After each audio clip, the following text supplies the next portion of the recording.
Bonjour, je suis Samir Inaz, directeur de l'ETNA. Si vous êtes post-bac, post-bac plus 2, post-bac plus 3, et que notre école vous intéresse, je vous invite à venir nous rencontrer à travers nos journées portes ouvertes online.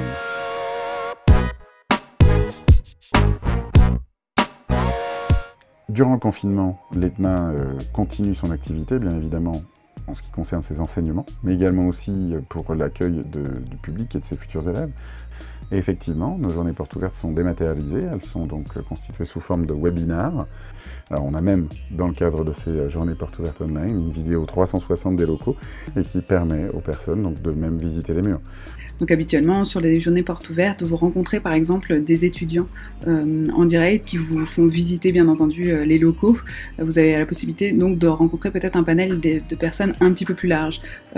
Aujourd'hui, sur cette formule à distance de webinar ou d'entretien en visio, on est vraiment sur un échange beaucoup plus personnalisé ou en tout cas peut-être un petit peu plus loin de ce qu'est l'école et plus près de ce qu'est le candidat en lui-même. Du coup là nous sommes sur un format 100% en ligne avec une visioconférence, un entretien d'1 heure environ afin d'aborder du coup différents sujets de motivation autour du projet professionnel et autour du coup des prérequis pour l'entrée en formation.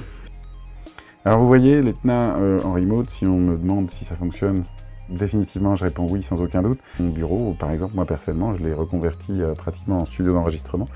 Si par exemple je fais juste une petite modification, là, hop, voilà, vous voyez évidemment, bien évidemment un fond vert derrière moi. Forcément, c'est la façon de pouvoir insérer comme ça mon visage sur des contenus, et puis vous le voyez, des contenus qui sont en l'occurrence une présentation PowerPoint qui nous sert pour animer nos journées portes ouvertes, voilà, et qui du coup continue pleinement d'exister. Donc, l'ETNA en remote, est-ce que ça fonctionne? Oui, bien évidemment.